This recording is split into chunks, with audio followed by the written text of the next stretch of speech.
Apurva, student of Bhaskar Institute of Mass Communication and Journalism of Bundelkhand University.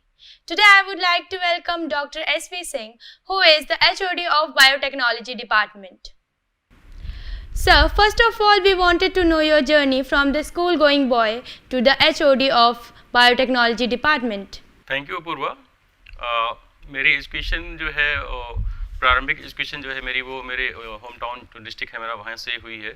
उसके बाद जो मैंने अपना हाई स्कूल और 10+2 एग्ज़ाम है जो साइंस ग्रुप से मैंने बायोलॉजी ग्रुप से क्लियर किया है। और उसके बाद जो मेरा बीएससी है वो भी बायोलॉजी ग्रुप से है, बीएससी बायोलॉजी ग्रुप से है जो कि मेरा लखनऊ से है।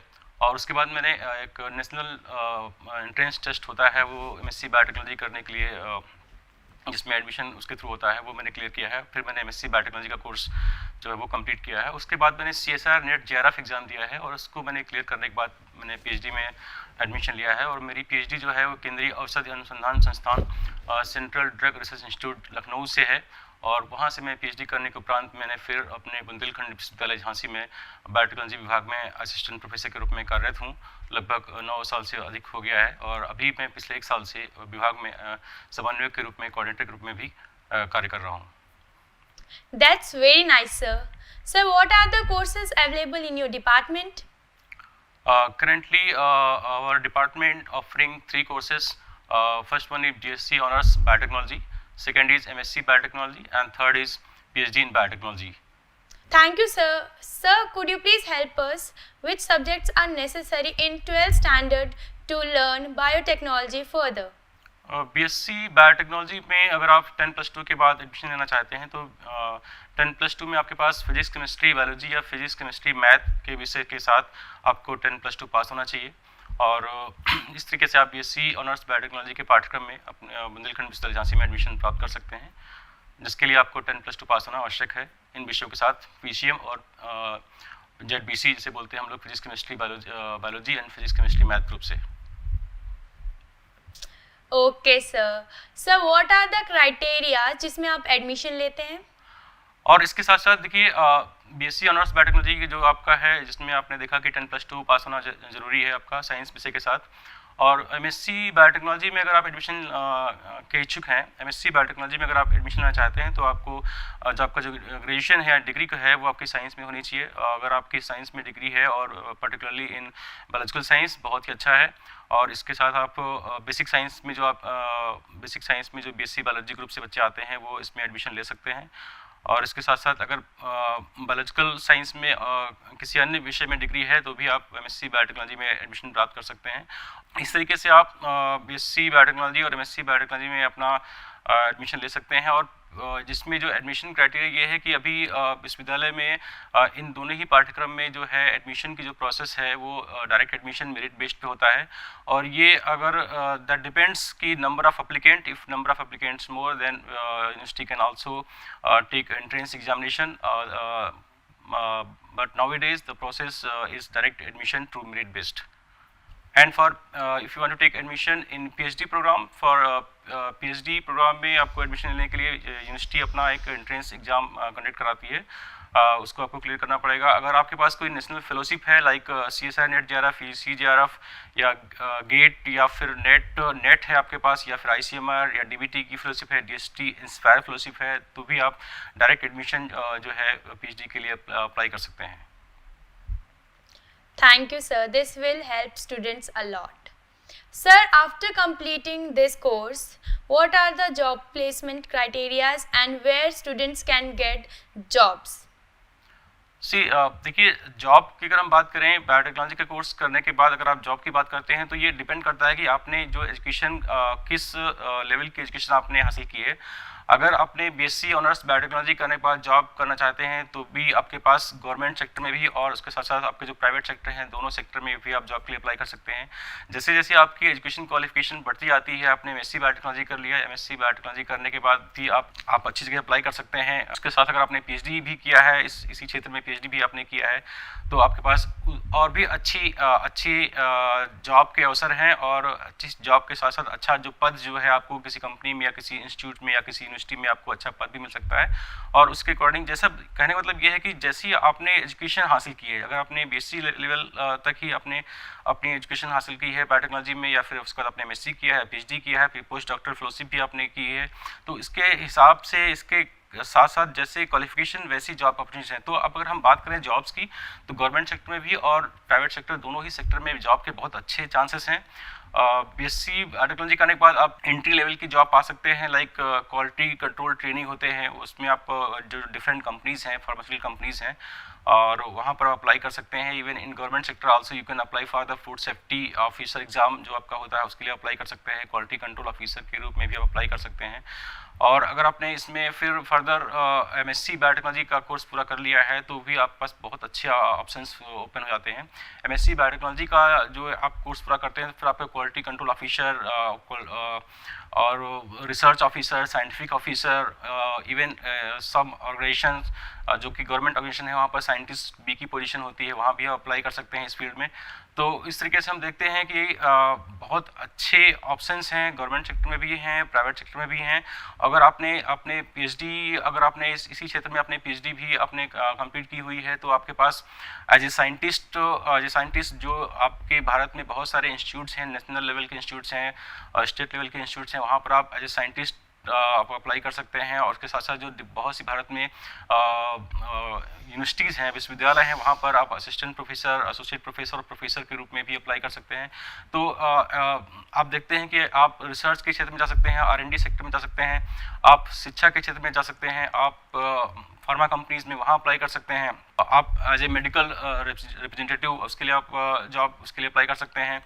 और आप अपना स्वयं का बिजनेस है उसको भी स्टार्ट कर सकते हैं, उसमें आप एज ए एंटरप्रेन्योर भी बन सकते हैं। तो इस तरह से आपके पास जॉब की बहुत संभावनाएं हैं अगर आपने बायोटेक्नोलॉजी का कोर्स किया है। ये कोर्स ऐसा कोर्स है जो मतलब आप कह सकते हैं कि आज के समय में सबसे बेहतरीन पाठ्यक्रम है।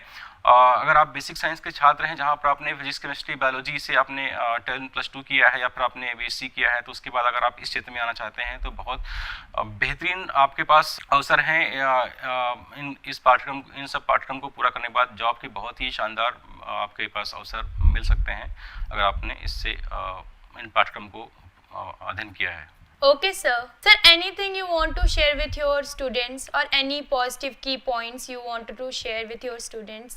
देखिए, मैं बताना चाहूँगा कि जो बायोटेक्नोलॉजी का अगर आपने पढ़ाई किया हुआ है, तो भारत में बहुत सारे इंस्टीट्यूट्स हैं जो कि आपको बहुत अच्छा करियर ऑप्शन जो है, आपको एक बेहतर भविष्य बनाने के लिए आपको प्लेटफॉर्म आपके पास रहता है कि आप वहाँ जाएं, अपना रिसर्च करें, अपनी एज ए साइंटिस्ट या फिर एज ए एडमिशंस आप उन सभी संस्थानों में अप्लाई कर सकते हैं। जैसे कि मैं अगर आपको कुछ नाम बताना चाहूँगा जो कि भारत के बहुत बेहतरीन संस्थान हैं, उसमें से आपका एक इंडियन इंस्टीट्यूट ऑफ साइंस है जो कि बेंगलुरु में है, और उसके बाद आपका CCMB हैदराबाद में है, और उसके बाद आपके फिर ICGB एक सेंटर है जो कि न्यू दिल्ली में है, international centre for genetic engineering and biotechnology है, आपका नेशनल इंस्टीट्यूट ऑफ इम्यूनोलॉजी है, आपका नेशनल इंस्टीट्यूट ऑफ वायरोलॉजी है, national centre for cell sciences है, Tata institute of fundamental research है, central drug research institute Lucknow में है आपका, और NBRI लखनऊ में है। इसके साथ साथ भारत भर में बहुत सारे संस्थान हैं जो कि DBT ने, DST ने, ICMR ने और CSIR जैसे संस्थानों ने उनको बनाया हुआ है। एक से एक बढ़कर संस्थान है आपके पास बेहतर करियर की संभावनाएं हैं। अगर आप इन संस्थान में जाते हैं, वहाँ पर आप अपने जो जीवन के लक्ष्य हैं उनको हासिल करना चाहते हैं। लेकिन एक चीज़ आपको विशेष ध्यान रखनी पड़ेगी, आपको इस क्षेत्र में अगर आपको आना चाहते हैं, तो आपको इस क्षेत्र के प्रति आपका रुझान होना बहुत ज़रूरी है, आपका पैशन होना बहुत ज़रूरी है, पैशन, डेडिकेशन होना आपका बहुत ज़रूरी है। फील्ड जो है बहुत ही चैलेंजिंग फील्ड है, और आपको डीप नॉलेज होनी चाहिए विषय की, जिससे आप और अच्छा कर सकते हैं। क्योंकि बायोटेक्नोलॉजी एक ऐसा विषय है जो आज के समय का सबसे बेहतरीन विषय है, और दुनिया भर में बायोटेक्नोलॉजी एक ऐसा विषय बन गया है जिसके जो उत्पाद हैं वो आजकल आपके मतलब हर घर में आपको देखने को मिलेंगे।